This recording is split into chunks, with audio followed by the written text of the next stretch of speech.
bonjour. Oui, bonjour. Quelques annonces de nuances concernant la plateforme Android. Oui. Une démonstration vient d'être faite là sur un outil particulier. Tu peux nous en parler? Oui, bien sûr.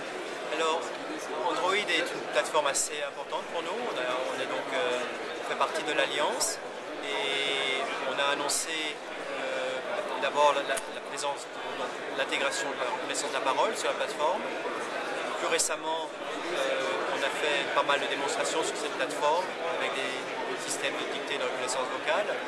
Et on annonce donc, dans le contexte de ce show l'intégration maintenant de nos outils de reconnaissance de caractère qui complètent maintenant la parole et la prédiction de texte qui étaient au départ les deux fonctions de base d'entrée qu'on a pour tout ce qui est smartphone en général. Combien de langages supportés pour cette application aujourd'hui? Alors plus de 80, plus exactement 82 langues supportées. Et les langues asiatiques aussi? Y compris les langues asiatiques, oui. Et c'est une intégration, juste pour être clair, qui se fait, donc, un outil qui est intégré avec notre engin de base qui est XT9, engin de prédiction. C'est-à-dire que le même engin de prédiction est utilisé à la fois quand on utilise un clavier ou quand on utilise en fait la reconnaissance de caractère. Il est utilisé par combien de personnes ce logiciel hormis, je ne parle pas de celui qui vient de sortir sur Android, mais sur tous les autres mobiles. Ouais, alors on a, je ne connais pas le chiffre, le chiffre est indiqué là sur le panneau, on est plus à 4 milliards d'unités vendues de T9. Vendues? Oui, alors ça ne veut pas évidemment dire que tout le monde l'utilise. Non, mais vendues. Mais 4 millions d'unités ont été vendues de ce logiciel. Donc c'est évidemment un des logiciels 4 milliards ou 4 millions? 4 milliards. 4 milliards? Oui. Énorme. Donc c'est un des logiciels les plus vendus au monde. Avec, ça c'est la version simple, très simplifiée, donc T9. Et maintenant la version qui est évidemment la version de base, c'est XT9. Alors, tu penses qu'aujourd'hui, dans les usages que l'on voit sur mobile, beaucoup de gens travaillent sur la reconnaissance vocale, pour pousser aussi de l'information de synthèse vocale, oui.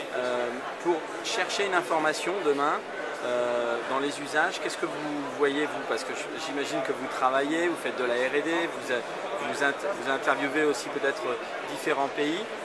On va plus vers de la reconnaissance vocale ou comme le T9, c'est important d'avoir de la reconnaissance d'écriture, de pouvoir avoir une écriture prédictive comme ça sur mobile?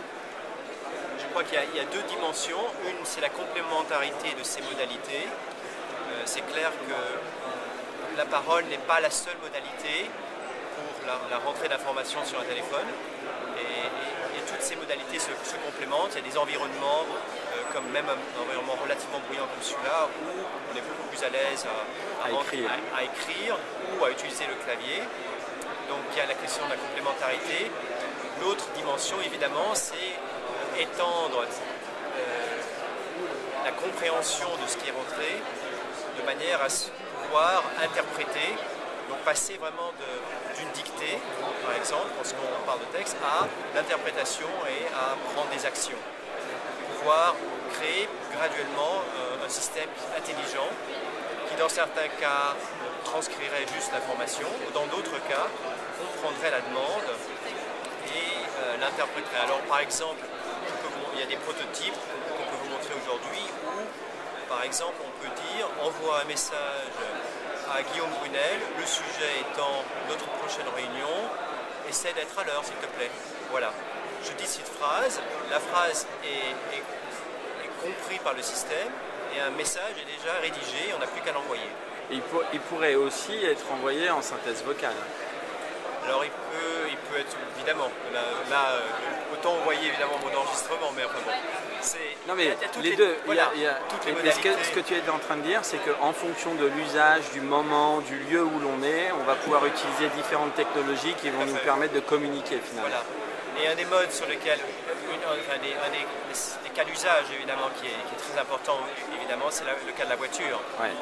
Alors là, on a énormément de demandes autour de technologies qui supportent l'utilisation main libre, je dirais pas ce qui est eyes-free et hands-free, Donc vraiment, mais c'est vraiment en mode libre, on n'est pas obligé de regarder l'écran.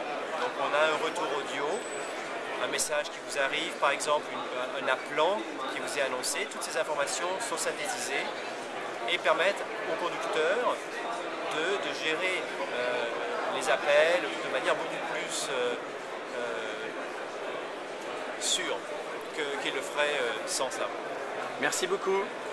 De rien.